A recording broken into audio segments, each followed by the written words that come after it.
Hi, everyone. Thanks so much for joining the classroom learning series from Green and Healthy Schools, Wisconsin. We're so happy to have you here, and it's a great day to learn about winter ecology. Before we begin, let's just take a moment to thank Skyward, who is sponsoring this series for us. Since our humble beginnings as a small family business, Skyward has evolved into a global technology leader serving more than 2,000 school districts. At Skyward, we are proud to support the initiatives of the Green and Healthy Schools Classroom Learning Series. Today, we welcome back some presenters that we've seen before in this series, Nicole, Kate, and Steve from LEAF, the K-12 Forestry Education Program. And the presentation today is about winter ecology. Enjoy. Hello, and thanks for joining us today. My name is Nicole Filizzetti, and I'm here with the LEAF program at the Wisconsin Center for Environmental Education. In today's webinar, we're going to talk a bit about how to take a look at the diversity of a forest plot and how observing a forest in winter can help you learn more about the functions of that ecosystem. This is the fourth and final installment of LEAF's Understanding Community Systems series. If you are interested in any of the other topics, be sure to contact us so we can direct you to the recordings. To give you an idea of what to expect in our half hour together, here's a brief look at the topics we'll be covering. We will be focusing on 3 components of forest diversity and demonstrating some fun and easy activities that you can do to learn about the forest in winter. For our field activity, we'll be following a procedure from LEAF's Forest Diversity lesson. In this activity, students study and collect data on 3 components of diversity found within a forest: species diversity, structural diversity, and functional diversity. We'll talk about each of these in depth throughout the webinar. As you're watching the video of the field experience, I encourage you to think about what my colleagues are doing that are examples of science practices. When you do this activity in your own backyard or school grounds, you'll be engaging in the real work of scientists. So without further ado, I think it's time to head out to the field. A hike through a forest after a fresh snowfall provides a peek into how the ecosystem is functioning as a habitat. Animal tracks can tell you what critters live there, what direction they're headed, and what they might have been doing.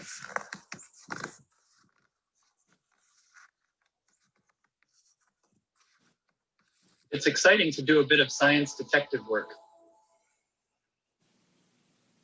Here are a few resources you could use to help sleuth out the answers. Tracks and other signs of animal activity tell the story of the forest. Here are a few other examples. The species found can provide insight into how healthy the forest is. Similarly, the type of forest creates habitat suitable to specific critters, so scientists can then predict which species should be present. Hi, my name's Kate Flick with the LEAF program, Wisconsin's K-12 Forestry Education Program. And I'm Steve Schmidt, and I'm happy to be presenting with Kate this forest diversity activity. We're really excited because we're here at the Central Wisconsin Environmental Station with the University of Wisconsin-Stevens Point College of Natural Resources. We have Sunset Lake over there, Minister Lake over there, and we're going to go visit 2 different ecosystems today. Hi, we're here at our first sample plot where we're going to study forest diversity. And what's nice about this location is we have a red pine plantation behind us, and on the other side of the camera is a lake, and in between the two it transitions into a mixed hardwood. So there's a lot of change taking place in a relatively short amount of time. And we're standing on the edge of a plot that we just set up that is 33 feet by 33 feet, and which is 10 meters. And when you're studying woody tree species in science, that's the size sample plot that is pretty much a standard. And we're getting ready to collect our data.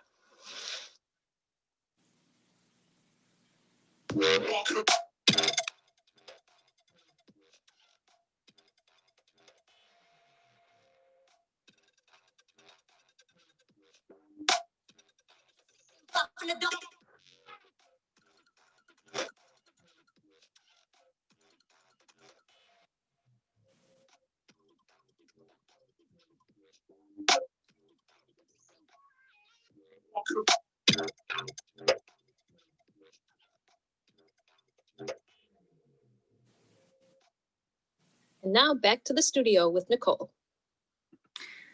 Thanks, Kate. Now that Kate and Steve have their sample plot set up, they're going to be making observations and collecting data related to species diversity. Species diversity is measured by looking at richness and evenness. Richness is a measure of the number of tree species in an area, and evenness is a comparison of the number of trees in each species. You'll see that Kate is only going to be counting trees that are greater than 4 inches in diameter, and she's going to show you a cool trick to estimate what 4 inches of diameter looks like, so you don't even need a measuring tape. Let's talk for a minute about why species diversity matters. Diversity is the way that ecological systems exhibit resilience.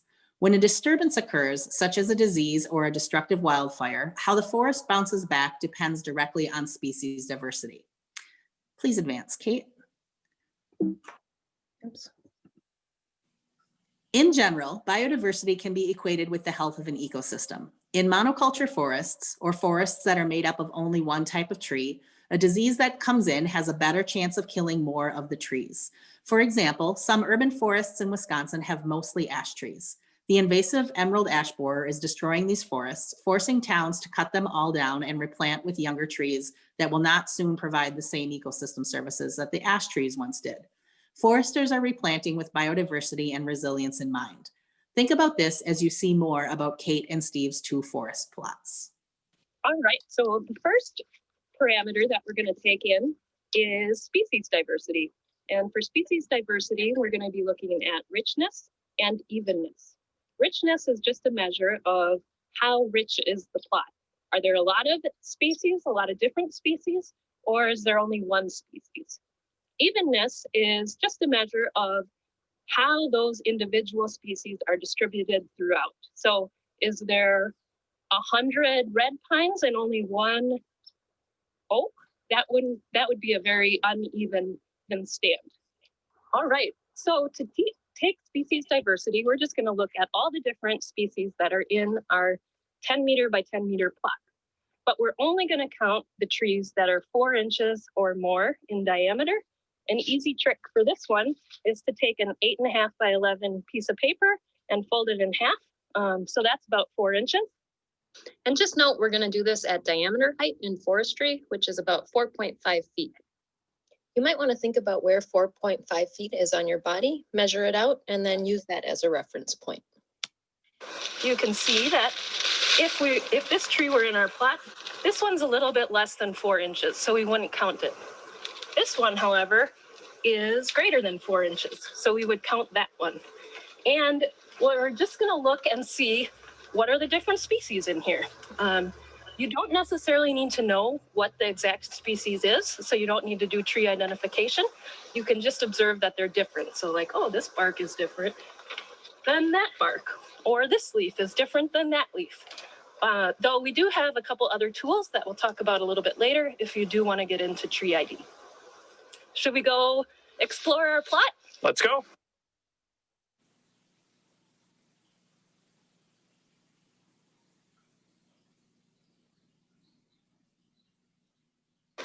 So here we've got one tree that is a red pine species. So that's one.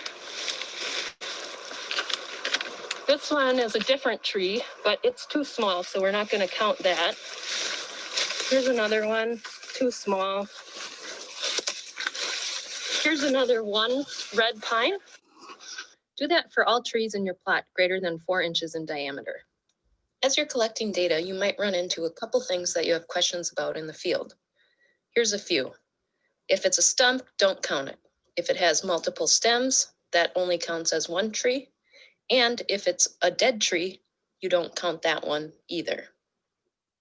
So let's take a look at the data. This is some data that's comparable to our 2 sites that we have. You'll notice that in the plantation, there's only one species. It's red pine. And while there's 13 red pine in our plot, that means that there's only one species, which makes it not a very rich plot.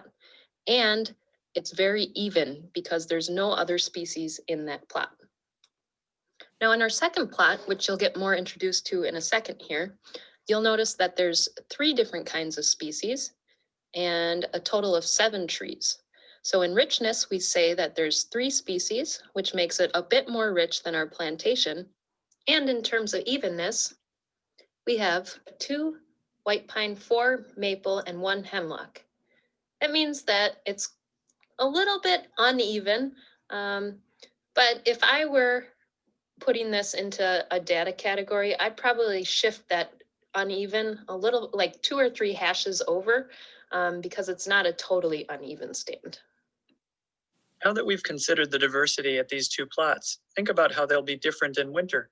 How might the wildlife signs be different? What signs might be more apparent in winter than other seasons? And now back to the studio with Ron Burgundy.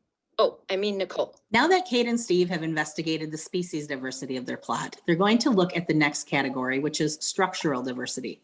If you think about the word structure, you know that refers to the way that something is built. So structural diversity is about how the forest is built, specifically in terms of layers, like overstory or canopy, and understory, which includes smaller trees as well as shrubs and ground cover plants called forbs. More layers means more structural diversity, and fewer layers means less structural diversity. How does this affect the habitat potential of a forest plot? And how does structural diversity change in the winter? I want you to think about these questions as you watch what Kate and Steve are doing with this second set of observations. We're at our second location here, and we're going to compare the structural diversity, which is one part of the ecological diversity. We're going to compare the structural diversity from our first site, which was a pine plantation, to our second site here, which is a mixed hardwoods location. And when we're doing structural diversity, we're looking at the layers up through the forest. So we've got up above, we've got the canopy or the overstory. And under the canopy, we've got our understory. So we've got smaller trees that don't make it quite to the top. And we've got shrubs, which there were a lot more shrubs and raspberry bushes at our previous location. And then we've got the forbs layer near the ground, which here we've got some examples of ferns. In the spring, there might be some wildflowers and things like that. So basically herbaceous plants rather than woody plants.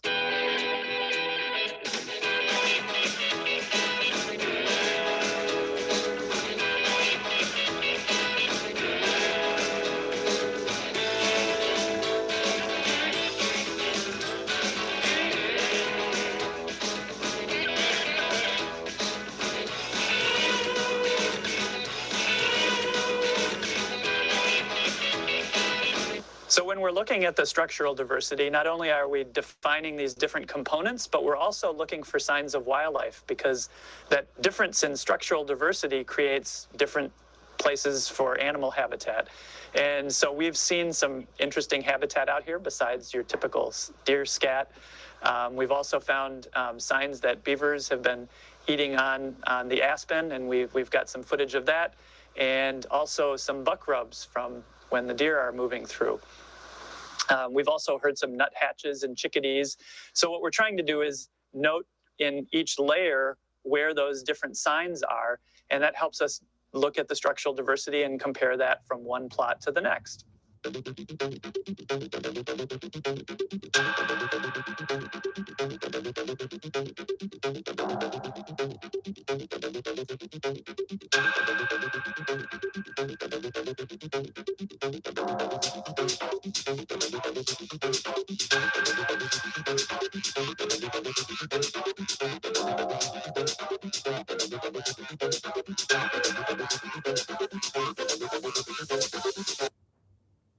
The structural diversity data are grouped by the forest layers. First, note whether each layer is present, and then explore and record what is observed.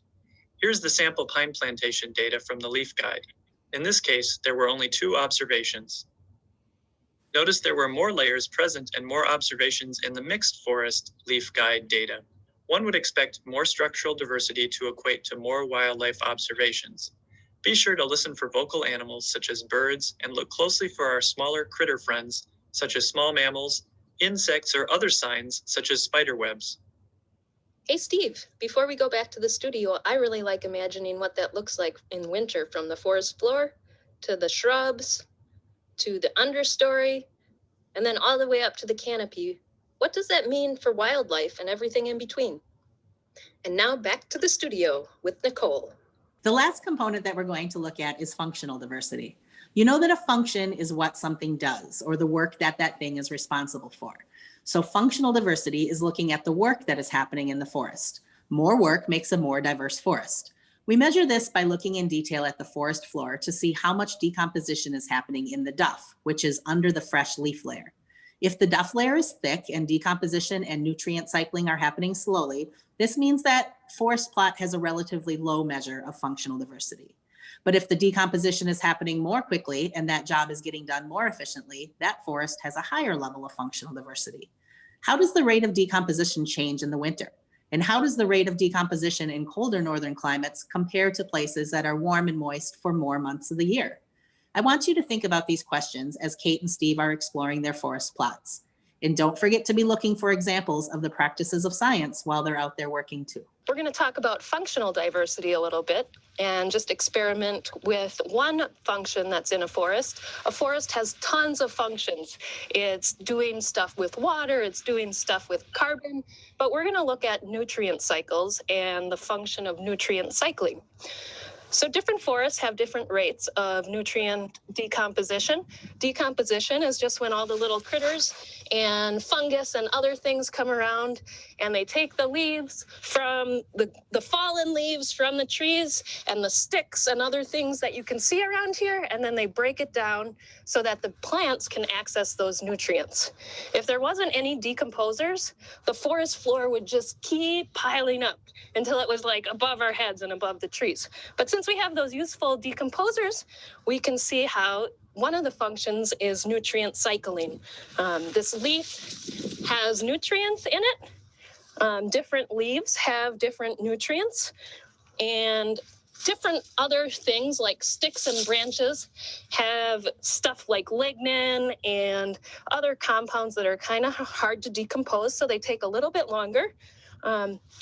So by looking into this little square here in the forest, we can get an idea about decomposition and nutrient cycling here in these different plots.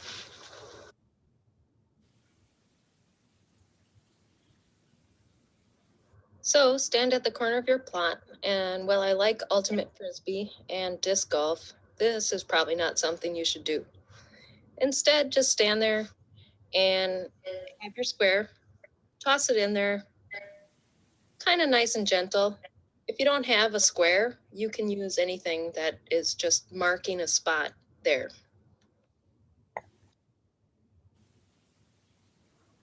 So for this, you want to measure at the top of the leaf litter down to the bottom soil layer. And the soil layer starts where there's bare mineral soil, so things like sand and things like that. So just kind of brush away the leaves, stick in your ruler, and see what the depths are.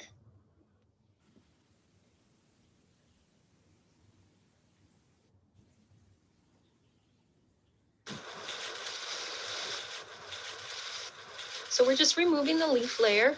You can see that it's a pretty thick leaf layer. There's the next layer of duff, which is only partially decomposed. Whoa. Neat. Look at that crazy thick duff layer. That kind of signals pretty slow decomposition.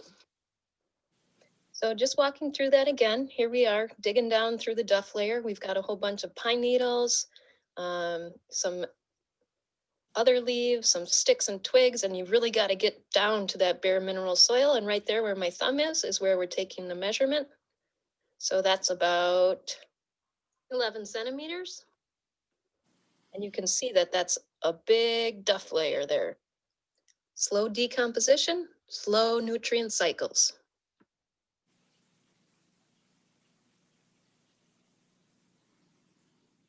So here in our mixed hardwood, we're just going to brush away the leaves. You can see that we're hitting that soil layer a lot quicker, and there's not as much built up duff layer. That's signaling that the decomposition in this plot is happening at a faster rate, so stuff is more decomposed. Really where we want to measure is if we're doing leaf layer, right? Yeah. So 3? Yeah. 3.5. And then there's some pine needles, some oak leaves, and some maple leaves. and there's really not a duff layer, a well-established duff layer. So when we look at the data between our two plots, this is probably one of the most distinct data entries.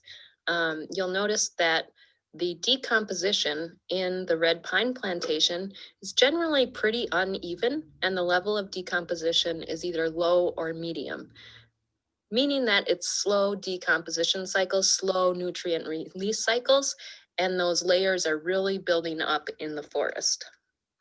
In our mixed hardwood, you can see that the depth of the leaf litter to the bare mineral soil is not as deep by a far cry.